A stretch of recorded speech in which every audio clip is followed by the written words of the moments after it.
আজও সকাল থেকে তেল বেচাকেনা বন্ধ অধিকাংশ ফিলিং স্টেশনে। মালিকরা বলছেন চাহিদার তুলনায় অনেক কম তেল দিচ্ছে ডিপোগুলো, তাই ভোক্তা পর্যায়ে চাহিদা মেটাতে হিমশিম তাদের। আর চালকদের ক্ষোভ, কথা দিয়ে কথা রাখছে না পাম্পগুলো।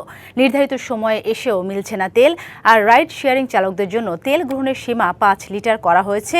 সরকারের পক্ষ থেকে বলা হয়েছে তেলের কোনো সংকট নেই, প্রয়োজনে যুক্তরাষ্ট্র ও আফ্রিকা থেকে জ্বালানি সংগ্রহ করা হবে।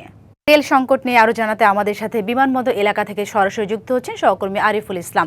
আরিফুল, গত কয়েকদিন ধরে তো জ্বালানি সংকট ইস্যু নিয়ে কথা হচ্ছে এবং এতে করে বিভিন্ন পাল্টাপাল্টি বক্তব্য, অভিযোগ অনেক কিছুই সামনে আসছে। আপনি নিশ্চয়ই পাম্পগুলো ঘুরে দেখেছেন, কি তথ্য আছে আপনার কাছে জ্বালানি তেলের সংকট নিয়ে? দেখুন সাথী, জ্বালানি তেলের যে সংকট সেটা কিন্তু নেই। সরকারের পক্ষ থেকে বরাবরই জানানো হচ্ছে যে কোনো প্রকার তেলের সংকট নেই, জ্বালানি তেলের সংকট নেই। তবে আমি সন্ধ্যার পর থেকে যে রাজধানীর বিভিন্ন পাম্পগুলোতে ঘুরে দেখেছি, সেখানে মূলত পাঠাও বা বাইক রাইড করেন যারা, তাদের জন্য যে নির্ধারিত করা হয়েছে যেটা হচ্ছে 600 টাকা।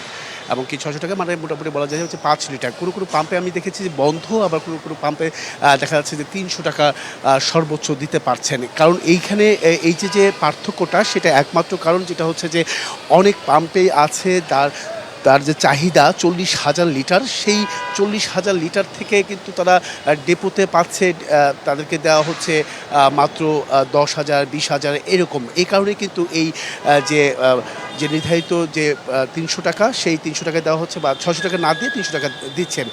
সেটার একটা বিষয় রয়েছে, কারণ সংরক্ষণ অনুযায়ী বিভিন্ন পাম্পের যে সংরক্ষিত রাখা হয় যে তেলের হাজার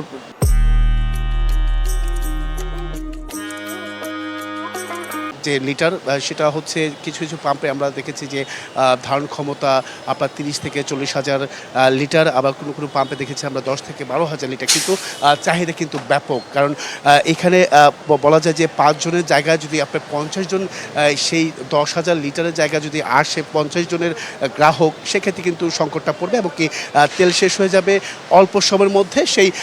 সেই বিষয়গুলো কিন্তু আসলে যার কারণে তেলের পাম্পগুলো বন্ধ রাখা হয়েছে, এমনকি বন্ধ হয়ে গেছে, কিংবা তেল না থাকার কারণে কিন্তু এই সংকটটা তৈরি হয়েছে। তো সব কিছু মিলে বলা যায় যে এখন যে অভিযোগ আকারে আসছে বিভিন্ন তেলের পাম্প কর্তৃপক্ষ, তারা বলছে যে ডেপোতে তাদের পর্যাপ্ত পরিমাণ চাহিদা অনুযায়ী তেল দিতে পারছে না।